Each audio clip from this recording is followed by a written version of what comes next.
आदमी के चेहरे को देखो, उसके शरीर को देखो, कोई आभा नहीं, कोई कांति नहीं, कोई चमक नहीं, कोई आकर्षण नहीं। क्यों? क्योंकि वो चली हुई कारतूस जैसा हो गया है। जीवन ऊर्जा संग्रह होती ही नहीं। और मंदिरों में लोग बैठे हैं, झांझ मजीरा पीट रहे हैं, लोग सोचते हैं कि भगत जी बहुत आनंदित हो रहे हैं, जबकि भगत जी केवल अपना गम भुला रहे हैं, दुख के मारे हैं, पीड़ा के मारे हैं, घर से भागे हैं, बेचैन हैं, आके थोड़ी देर के लिए अपना गम भुला रहे हैं। अगर वैज्ञानिक तल पर हम कहें तो बात सिर्फ इतनी है कि धर्म वही है जो आपके जीवन में आनंद की तरंग पैदा करे। और आनंद की तरंग तभी पैदा हो सकती है जब आपकी जीवन ऊर्जा का संग्रह हो। जीवन ऊर्जा आप निरंतर जो भी इकट्ठा करें उसे बाहर फेंक न दें। फिर प्रश्न उठता है, इसका उपाय क्या है? क्या काम वासना को दबा दिया जाए, इच्छाओं के जाल में उलझना समाप्त कर दिया जाए? कर दिया जाए तो अच्छा है, लेकिन ये भी आपको लगेगा असंभव। न आप इच्छाओं का दमन कर सकते हैं, न आप काम वासना का दमन कर सकते हैं। दमन करने से इनका उपचार संभव नहीं है। जीवन ऊर्जा या तो काम केंद्र से बाहर की ओर अधोगामी होकर बहेगी तो काम वासना बन जाएगी, या काम केंद्र से उसे ऊपर की ओर प्रवाहित किया जा सकता है ताकि वो आपके भीतर शांति को, आनंद को, आत्मा को, अध्यात्म को और परमात्मा को प्रकट करे। ऊर्जा के संग्रह करने का उपाय क्या है? काम वासना या कामनाओं का दमन नहीं, बल्कि जीवन ऊर्जा की दिशा का परिवर्तन कर देना। जो जीवन ऊर्जा काम केंद्र से बाहर की तरफ 24 घंटे भाग रही है, उसको हम सिर्फ दिशा बदल दें, ऊपर की ओर कर दें तो कई गुना अधिक आनंद पैदा हो सकता है। और उसी को ऋषियों ने कहा परमानंद, उसी को ऋषियों ने कहा सच्चिदानंद। जीवन ऊर्जा को नई दिशा देने का सबसे पहला सूत्र है वर्तमान में जीने का अभ्यास करना। Living in the present moment, पहला सूत्र। इसको आप गंभीरता से समझने की चेष्टा करें।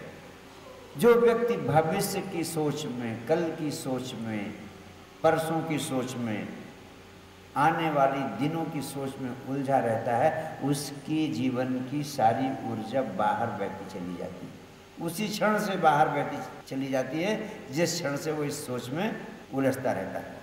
भविष्य वास्तव में कोई चीज़ है नहीं। भविष्य का अर्थ है कामना, भविष्य का अर्थ है डिजायर, भविष्य का अर्थ है इच्छा करना। और जब आप कल की सोचते हैं, उसी सोच में ही आपके जीवन की ऊर्जा निकलकर बाहर चली जाती है, परिवर्तित हो जाती है, कन्वर्ट हो जाती है। जीसस क्राइस्ट एक दिन अपने शिष्यों के साथ गुजर रहे थे एक तालाब के पास से। उन्होंने अपने शिष्यों को रोका और कहा, इस तालाब में खिले हुए लिली के फूलों की ओर देखो, इनका सौंदर्य कितना अद्भुत है। इनके सौंदर्य के सामने अपने जमाने का सोलोमन जैसा बड़ा बादशाह जो अपनी बुद्धि के लिए, ख्याति के लिए मशहूर था, उसका सौंदर्य भी फीका पड़ जाता। उसने कहा, ये लिली के फूल इनके सामने, इनके सौंदर्य के सामने सोलोमन जैसे दुनिया के बड़े बादशाह का सौंदर्य भी फीका पड़ जाता, अर्थहीन हो जाता है। उनके शिष्यों ने कहा, इसका राज क्या है, इसका कारण क्या है?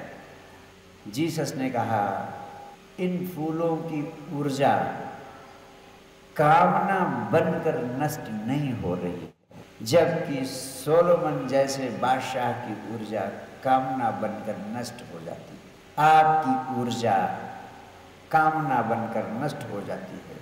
अनंत इच्छाओं के रूप में आपकी जीवन ऊर्जा ही नष्ट होती है। आपकी जीवन ऊर्जा कामनाओं का रूप ले लेती है। ये वैज्ञानिक सत्य है।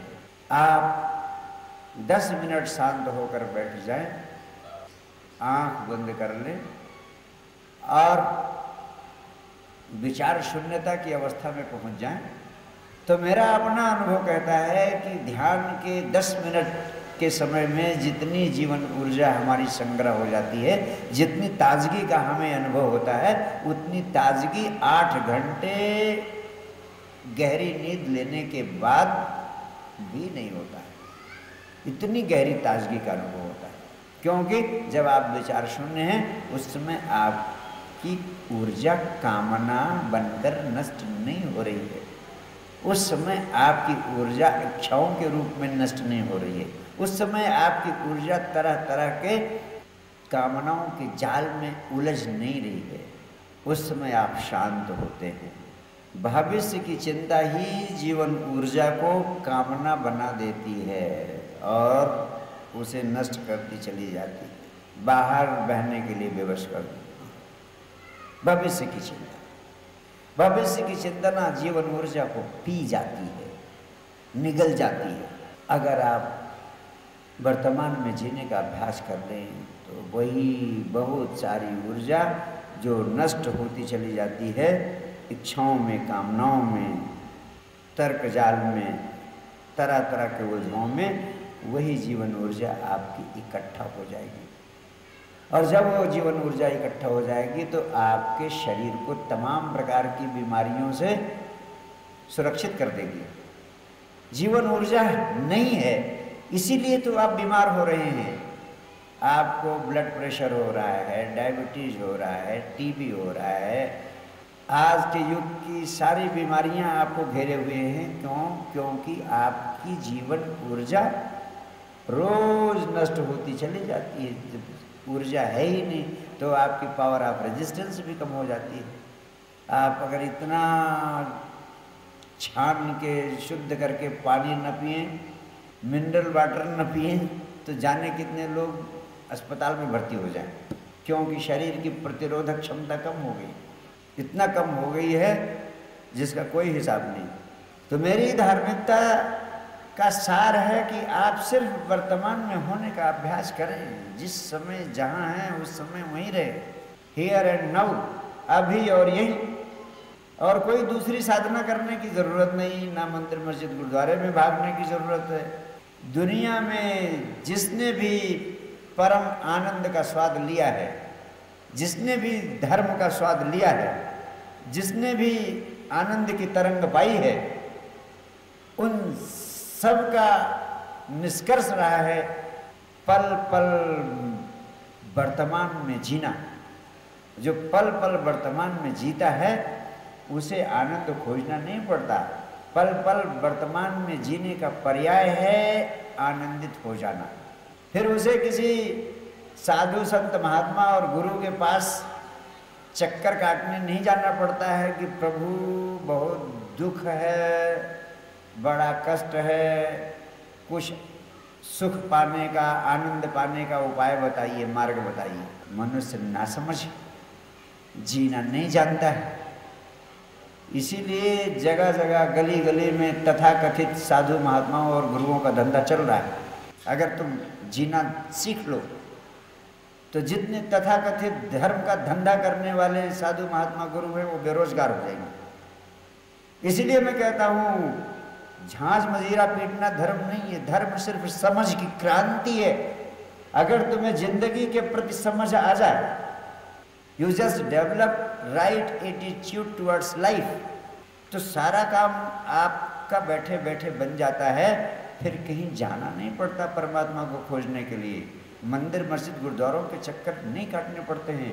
फिर ये शरीर ही मंदिर बन जाता है और सांस सांस प्रार्थना बन जाती है।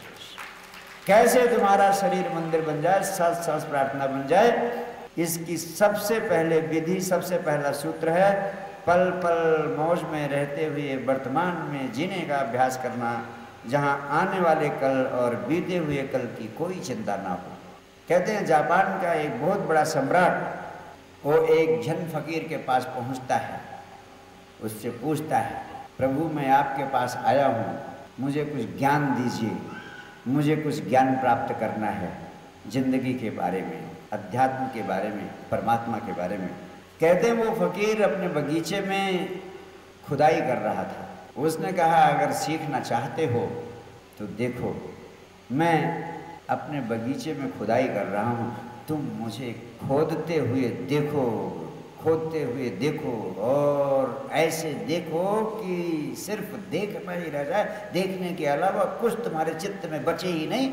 ऐसे देखो मुझे कि सिर्फ देखना ही रह जाए, देखने के अलावा कुछ बचे ही नहीं, ताकि तुम इस समय वर्तमान में आ जाओ। वो अपनी धुन में खुदाई में लगा रहा, खुदाई में लगा रहा। जैसे वो फकीर और खोदना, फकीर और खुदाई करना, इसके अलावा उस फकीर को कुछ दिखाई नहीं पड़ रहा था। और उस सम्राट से उसने कहा तुम सिर्फ मुझे खुदाई करते हुए देखो, देखो, सिर्फ देखना ही बच जाए, देखने के अलावा और कुछ तुम्हारे चित्त में रह ही न जाए, सिर्फ देखना, देखना ही हो जाए, तुम देखने की क्रिया ही हो जाओ। और अगर ऐसा तुमने कर लिया तो धर्म का, अध्यात्म का, जिंदगी का सारा राज तुम्हारी समझ में आ जाए। थोड़ी देर देखता रहा सम्राट, फिर कहता है अरे मुझे लौटना भी तो है। तो उस फकीर ने कहा अच्छा तुम्हें लौटना है तो फिर लौटो, और ऐसे लौटो कि सिर्फ लौटना ही हो जाओ, लौटने के अलावा, वापस होने के अलावा और कोई दूसरी बात तुम्हारे चित्त में रह ही ना जाए। थोड़ी देर बाद बादशाह वापस जाने की सोचता रहा, फिर उससे न रहा गया, उसके मन में एक प्रश्न, कहने लगा प्रभु मुझे कुछ पूछना भी तो है।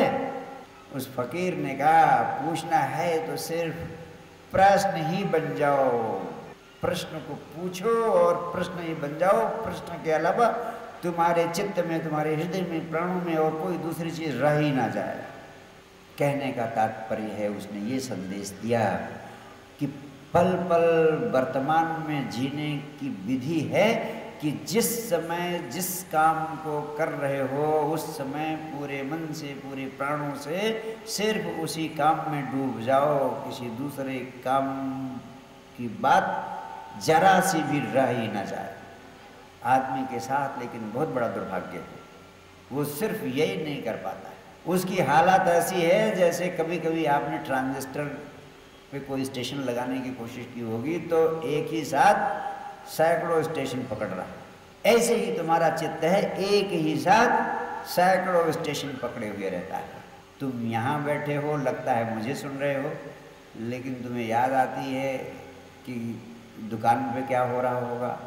थोड़ी ही देर में आ जाता है कि ज़्यादा देर हो रही है, कहीं बीवी वापस जाऊं तो डांटने ना लगे।